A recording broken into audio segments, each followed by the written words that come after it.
बड' लेटेस्ट आपडेटआव बयखौबो बरायबाय। दिनैनि रादाबखौ फरायदों आं प्रमद खाख्लारि। गिबि निउज आपडेटआव दङ दा इउनाइटेड बड' पिपल्स फराम सोंदोयै UBPF मुंनि गोदान आफाद दानो नागिरनायनि हेंथायै एबसुनि खौरांगिरि मेल।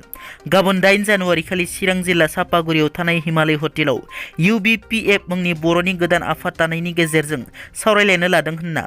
फैबाय थानाय समाव बेबादि आफाद दानायनि गेजेरजों मोनसे दुंहाव थासारि जायोब्ला बिनि थाखाय बिथांमोनानो जथेस्ट, जुदि गाज्रि थासारि जायोब्ला माबा मोनसे अघटन जाथाय जुदि जायोब्ला दायनिगिरिया जागोन गोदान जोनोम होग्रा आफादनि दैदेनगिरिफ्रा होनना एबसुनि बुंथिगिरि जनक उजिरा बुंथियो।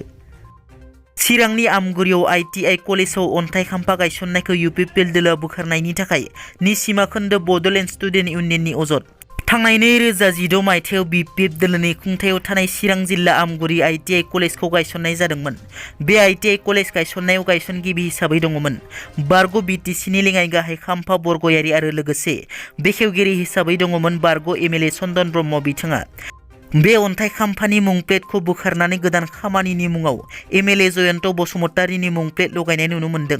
बेबादि अन्थाइ खाम्फा गायसननायखौ बोखारनाय नुनो मोननानै निसिमा खोन्दो BACUआ दुखु फोरमायो। लोगोसे सोलोंथाइ बायदि मोनसे गोथार फसंथानखौ लाना राजखान्थि गेलेनायनिफ्राय गोजानाव थानाया गाहाम होनना गोख्रों रावजों सोंखारियो। आसामाव कर'नानि गोसारनायखौ नोजोर बोनानै आसाम सरकारा COVID-19 नि गोदान नेम फोसावबाय। हरनि 10 रिंगानिफ्राय फुंनि 5 रिंगासिम नाइट कार्फिउ थागोन। गासिबो दखान गलाफोरा हरनि 9 रिंगायाव बन्द' खालामनांगोन। गाबोननिफ्राय कामरुप मेट्र'आव 1 थाखोनिफ्राय 8 थाखोसिम बन्द' थागोन। रायजोनि गुबुन गुबुन जिल्लाफोराव 1 थाखोनिफ्राय 5 थाखोसिम बन्द' थागोन। BTC थिकादार आफादनि गाहाय नेहाथारि बिक्रम दैमारिनि खौरांगिरि मेल। खौरांगिरि मेलनि गेजेरजों BTCनि गोबां बाथ्राखौ लानानै खेंफोरथि होयो बिथाङा। बिटिआर गोरोबथानि मुङाव सासेबो NDPफोरा साख्रि मोनाखै, बिथांमोना सासेबो जेलनिफ्राय उदां जायाखै। रन्जन दैमारिनि खोथाखौ बुङाब्लाबो जायो।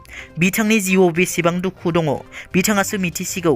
NDPफोरनि नखरा बायफ्लेलांबाय, सोरबा रिजर्ट बानायदों, सोरबा लावखार ओंखाम जाग्रा बानायदों होनना। दिनै बर' थुनलाइ आफादनो बर' रावखौ गुगोल अट'मेटिक ट्रान्सलेसनाव थिसननाय मावथांखिखौ मावफुंनो थाखाय आसाम आयेन आफादनिफ्राय बुंथिगिरि बिस्वजित दैमारि बिथाङा बर' थुनलाइ आफादनि आफादगिरि तरेन बर'नि आखायाव 7 लाख रांनि चेक गथायो। बे चेक गथायनाय हाबाफारियाव बर' थुनलाइ आफादनिफ्राय लेङाइ आफादगिरि डक्टर दिननाथ बसुमतारी, गाहाय नेहाथारि प्रशान्त बर', रांगिरि सन्तोष कुमार बसुमतारी बिथांमोनाबो दंफायोमोन। लोगोसे आसाम आयेन आफादनिफ्राय गोरायुं नेहाथारि हिमेन दास, उफ्रा नेहाथारि दुलाल पेगु आरो मनिन शर्मा बिथांमोनाबो नुजाथि दंमोन। दिनैनि रादाबा एसेनोसै। नोंथांमोना जुदि आंनि चेनेलखौ दासिमबो साबस्क्राइब खालामाखै, अन्नानै साबस्क्राइब खालाम। गोजोन्थों।